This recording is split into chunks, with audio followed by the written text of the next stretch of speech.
Hello everyone, my name is Ogeneti Mamogo and you are welcome to Oakscam Academy. Now if you are new to my channel, feel free to hit the subscribe button so as to be notified when videos are uploaded.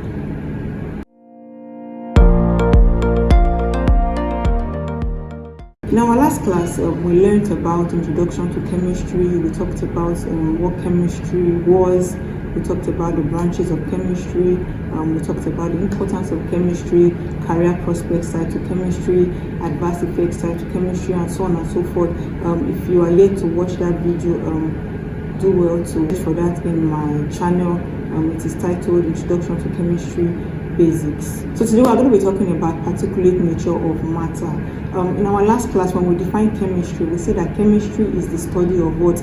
Matter. So what is matter? We said that matter is anything that has mass and occupies space. So today we're going to be talking about the particulate nature of matter. And under this topic, we're going to be discussing physical and chemical changes that occur in matter. So very quickly, we're going to be defining physical change, and then we're also going to be defining chemical change, and then we're going to be seeing the differences between the two. So what is physical change?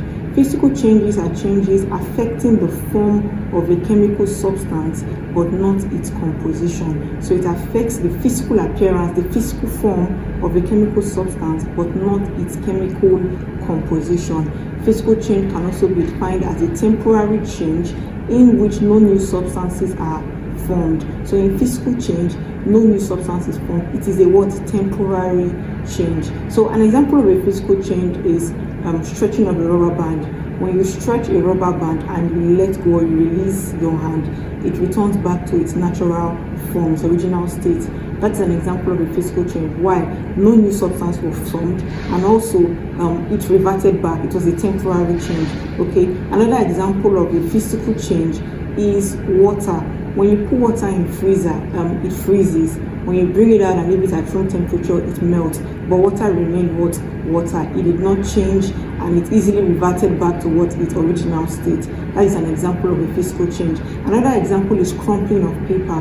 When you crumple paper and then you stretch it out, paper remained paper. There was no change. Okay, there was no change. The only thing that was changed was the form. Okay, so these are examples of what physical change. I hope we understand. So in physical change, it is a temporary change, and no new substance is what?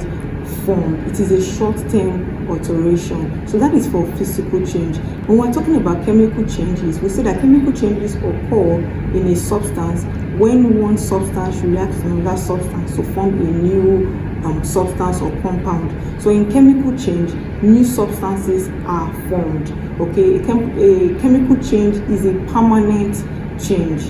The processes in which substances react to other substances to form a new product is what we refer to as chemical reactions. So what are examples of chemical changes? One, rusting of iron. In our previous class, we talked about corrosion of iron, right? So when metal rusts, it's called a chemical change. Why? Because a new substance is formed, a reaction took place, and it is not what? Reversible. It's not easily reversible. Okay, that's an example of a chemical change. Another example of a chemical change is burning of paper. Remember, under physical change, we said crumpling. So crumpling is very different from burning. When you burn a paper, it cannot revert back to the original state. Okay, and a new substance is formed, ash. Okay, so that is an example of a chemical change. Another example is in digestion of food. When you take food into your system, no matter what way it comes out, whether through your mouth or any other part of your body, it is what? A new substance. You don't eat rice and then bring out rice. No, a new substance is what? Formed. That's an example of what? A chemical change. So that I want you to understand the key difference between a chemical change and a physical change. So for us to better understand the chemical change and physical change, we want to be taking the differences side by side so that we can compare. Okay, so number one, so for your physical change, no new substance is formed.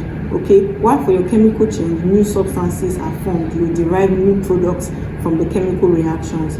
Then number two, for your physical changes, it is easily reversible, meaning that it can go back to its original form. While for your chemical change, it is not reversible. Okay. Then number three, for your physical change, it is a short-term alteration. Alteration means change. It is a short-term change. While for your chemical change, it is a permanent or long-term alteration. Okay, so these are some of the differences. Then also we have number four, For your physical change, energy is not used or energy is not produced, while for your chemical change, energy is produced in the form of heat or light.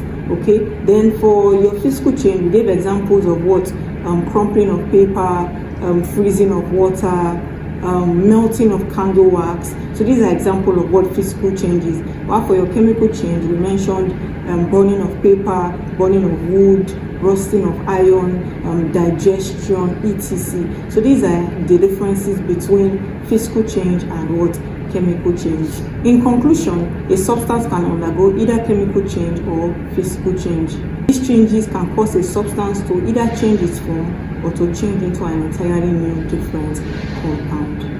Okay, so we have learned about physical change and chemical change, and I believe we should be able to make comparison between the two. If there are other examples of physical changes or chemical changes that you are aware of, feel free to leave them in the comment section below. Also, if you have questions regarding this particular topic, feel free to leave them in the comment section below. And then if you enjoyed this video, hit the thumbs up, and if you are yet to subscribe, please feel free to do so. Till next class, I remain your tutor, Ogenetid Yomamugo. Have a wonderful day.